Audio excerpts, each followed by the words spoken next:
Welcome to the African Weekly Roundup, a weekly program every Sunday here on HORUFADHI Media, where I discuss the latest news and events across the African continent. I'm Sudan Mohammed, your host and producer here on HORUFADHI Media. We hope you find this program very informative. Please like, share, and for similar content, do subscribe to HORUFADHI Media.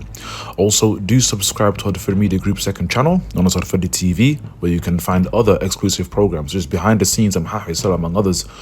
And last but not least, do follow myself, Sudan Mohammed, Suleiman Hashi, Yasin Abdi, and the wider HORUFADHI Media team on our social media platforms that should appear on the screen any moment. Let's get straight into the headlines. At least 56 civilians have been killed and 595 people, including combatants, have been wounded in fierce fighting between the Sudani Army and the paramilitary Rapid Support Forces, or RSF, the Sudani Doctors Union says, as the violence entered its second day in the capital Khartoum.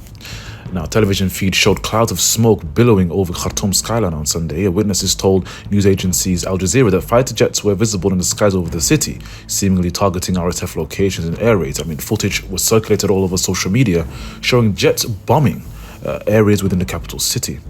Now, Reuters news agency reported that heavy artillery was fired across the capital and surrounding areas and fighting. Now, Saturday saw fighting in the capital and other parts of the country as the army struck a base belonging to the RSF in the city of Omdurman, outside of Khartoum, witnesses told news agencies. The sound of heavy fire was audible across the capital, with reports of fighters from both sides engaging their weapons from armored vehicles and machine guns mounted on pickup trucks in densely populated areas. Videos circulating on social media showing tanks being driven on main roads, hitting public vehicles and public transport vehicles. And the RSF claimed to have seized the presidential palace, army chief's residence, state television station and airport in Khartoum, the northern city of Marawe, Al-Fashar and West Darfur state. The army rejected those assertions. Now, the Air Force told people to stay indoors while it conducted what it called an aerial survey of the RSF activity, and a holiday was declared in the Khartoum state on Sunday, closing schools and banks as well as government offices. So, why is there fighting in Sudan? Now, the battles follow rising tensions over the proposed integration of the RSF paramilitary group into the army. The disagreement has delayed the signing of internationally backed agreement with political parties on a transition to democracy. A coalition of civilian groups that signed a draft of that agreement in December called on Saturday for an immediate halt to hostilities to stop Sudan from sliding towards total collapse. Now, the RSF was created in 2013 by the then president and dictator Omar al-Bashir, who was ousted after months of pro-democracy protests in 2019. A transition government was dominated by civilians, then overthrown by the military in 2021 with the cooperation of the RSF paramilitary group. Now, tensions between the military and the RSF have escalated since then, and the two groups have competed for legitimacy and control of the country.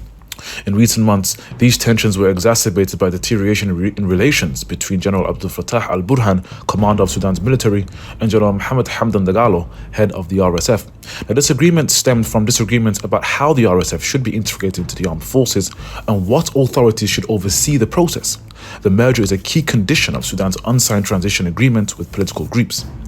Fighting has been reported across Khartoum, with especially heavy clashes reported around the presidential palace, state television buildings, and Khartoum International Airport. Footage showed state television anchors speaking to the camera while shots could be heard in the background, and footage also circulated online of civilians trapped at the international airport. Saudi Airlines has claimed that its airline was hit by gunfire during this battle. Now, fighting has also been reported in Omdurman, northwest of Khartoum, and the city of Bahri, north of the capital. There was also gunfire heard in the Red Sea city of Port Sudan, where there had been no earlier reports of fighting. 3 employees of the World Food Programme were killed in a crossfire at a military base in Kabia in western Sudan. The international community has strongly condemned the violence. The US, China, Russia, Egypt, Qatar, Saudi Arabia, United Arab Emirates, the UN, the European Union, and the African Union have all called for an end to hostilities. And the US Secretary of State Antony Blinken said the situation in Sudan was, and I quote, fragile, but insisted there was still an opportunity to complete a transition to a civilian-led government. China also expressed concern, with its Ministry of Foreign Affairs urging both sides to pursue a ceasefire and prevent further escalation. And the UN Secretary General Antonio Guterres condemned the outbreak of fighting and called for calm. So what is the latest of the fighting? Now, the Sudani army reported that it had captured the headquarters of the RSF in 6 cities and the Karari base in Khartoum. Now, clashes between the two belligerents continued in various parts of Khartoum and other cities where heavy weapons and artillery shelling and warplanes were used. In a press statement, the army stated that it had taken control of RSF militia bases and headquarters in Port Sudan, Kassala, Gadaref, Damazin, Kosti, and Kadugli. The army also announced that it had taken over the largest RSF base in Karari area north of Omdurman of Khartoum state, along with vehicles, weapons and equipment. The RSF, however, claimed that foreign interference caused an attack on their forces in Port Sudan and reported shooting down a Sukhia plane and a drone in Khartoum. They also claimed to have seized the Navy Forces headquarters at the Army Command, which the army has denied. Now, the army headquarters in Khartoum, which includes various buildings such as Staff Command, Air Force, Navy and Ground Forces, experienced a fire outbreak in the Ground Forces Command headquarters, while clashes occurred in nearby Buri area of the General Command. Now, the army denied that rapid support forces had taken control of or approached the General Command headquarters and stated that the fire was caused by the morning clashes, which were eventually brought under control without any harm. Now, the Sudani army speaks about ending the RSF insurgency in the coming hours as they use now tanks, but observers say the military operations may take several days or even weeks. Chad, a neighboring country of Sudan, decided to close its border with the country until further notice to avoid the spread of conflict into its territory, as some RSF garrisons continue to resist the Sudani army. So what has the Sudani military government said so far? So the head of the Sovereign Council, Abdul Fattah al-Burhan, said he was surprised by the RSF attack on his house in Khartoum. Now, fighting flared up in the capital between the National Army, as I've stated, on Saturday morning, and they both accused each other of starting hostilities. Now, in a statement to Al Jazeera TV, Al-Burhan and his rival leader of the Rapid Support Forces, Mohammed Hamdan Dagalo, sought to clear themselves of political responsibility for the fighting that erupted in the country. In the afternoon of Saturday, Al-Burhan spoke from an unknown location in Khartoum to the Doha-based TV station Al Jazeera. He appeared with Shams al-Din Kabashi in a command room supervising military operations. Now, according to the commander-in-chief of the army, the RSF were the ones who started shooting, and they attacked the army in the sports city area south of Khartoum. I was surprised when the RSF attacked my house at 9 a.m, adding that all strategic facilities of the Army General Command and Republican Palace are under the control of the government forces, said Al-Burhan. It is worth mentioning that Al-Burhan's residence is located inside the headquarters of the General Command of the army. Now, on the other hand, the Sudan's paramilitary group said on Saturday its forces that were ready to cooperate with Egypt to ease the return of Egyptian soldiers who had handed themselves over to the group in the northern Sudanese town of Marawi. The two Egyptian security forces said Egyptian officials were able to make contact with the leader of the Egyptian unit to confirm they were safe. After clashes erupted across Sudan between the RSF and the army, the RSF shared a video they said showed Egyptian troops who had surrendered to them in the Marawi city, but halfway between the Sudanese capital, Khartoum, and the border with Egypt. Now, Egypt's military said Egyptian forces were in Sudan to conduct exercises with the Sudani counterparts and that it was coordinating with Sudani authorities to guarantee their safety. Now, the video showed a number of men dressed in army fatigues, crouched on the ground and speaking to members of the RSF, Sudan's paramilitary group, in an Egyptian Arabic dialect.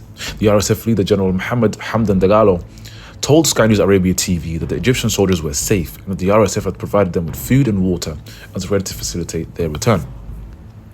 Now, Egypt has long been wary of political change in Sudan. It strongly supports the Sudani army and has recently promoted negotiations with pro-army political parties in parallel to a plan for a transition towards elections backed by Dagalo. So what about the prospects of peace? Well, Sudanese army on Saturday dismissed any possibility of negotiations or dialogue with the country's paramilitary group. There will be, and I quote, no negotiations or dialogue until the dissolution of the paramilitary RSF, the armed forces said in its Facebook page. Now, fighting continues this afternoon. Now, the Sudani Doctors Union released the latest figures on casualties since Saturday, and this is the current breakdown. In Khartoum, we've had 25 deaths, including 17 civilians and 8 soldiers, and the injuries total to about 300. Marine has about 8 deaths, including 7 civilians and 1 soldier. Total injuries are 86, and Omdurman, 11 deaths, including 7 civilians, 4 soldiers, and injuries amount to 42. Now, moving on to Western Africa, in Burkina Faso, where unidentified assailants killed around 40 people and wounded 33 others in an attack on the army and volunteer defense forces in northern Burkina Faso, the government said in a statement on Sunday. The attack took place on Saturday in the village of Arome, near a town in the northern region of the country, not far from the border with Mali, an area overrun by Islamist groups linked to Al-Qaeda and Daesh that have carried out repeated attacks for years. It's not clear which group carried out the attack. It comes 9 days after gunmen killed 44 people in 2 villages villages in the north of the West African country. Now, 6 soldiers and 34 members of a volunteer defense force were killed in Saturday's attacks. The statement said the government has encouraged civilians to join local defense forces to try and stem 8 years of violence in which thousands of people have died and millions have been forced to flee their homes. And finally, over to East Africa in Kenya, where Kenya's President William Ruto asked the opposition on Sunday to give talks with the government a chance, while his main opponent urged his followers to protest again over electoral reforms and the high cost of living. Thousands participated in 3 days of protest over 2 weeks in late March, marred by clashes between protesters and the police. The protests partially stemmed from accusations of fraud in August's presidential elections, in which Ruto, the current president, narrowly beat Raila Odinga, and this is despite the Supreme Court of Kenya upholding the election result. On Thursday, opposition leader Odinga said the opposition would resume protests after the end of the Muslim fasting month of Ramadan to coincide with talks between it and the government. Now, Ruto's ruling coalition said the vote was fair, defended its economic record, and called for the protesters to stop, saying they cast doubt over the opposition's sincerity in participating in talks. Now, Odinga's Declaration of Unity Alliance and Ruto's Kenya First Alliance disagree about the content of the talks and who should steer them. Now, Kenya First wants the talks to involve only lawmakers and discuss only the selection of electoral officials, whereas the Declaration of Unity opposition party says others should take part and talks should also review the 2022 elections and discuss measures to address the cost of living. Now, the talks are due to start on Tuesday, and Senate Majority Leader Aaron Cheriot said on Saturday. In late March, Odinga suspended the protests after an appeal from Ruto, but he repeated his calls for protest at a rally in Nairobi on Sunday. In other news in Kenya, Kenya launched its first operational Earth observation satellite on Saturday on board SpaceX rocket from the United States, a live feed from Elon Musk's rocket company showed. The satellite, developed by 9 Kenyan engineers, will collect agricultural and environmental data, including on floods, drought, and wildfires that authorities plan to use for disaster management and to combat food insecurity.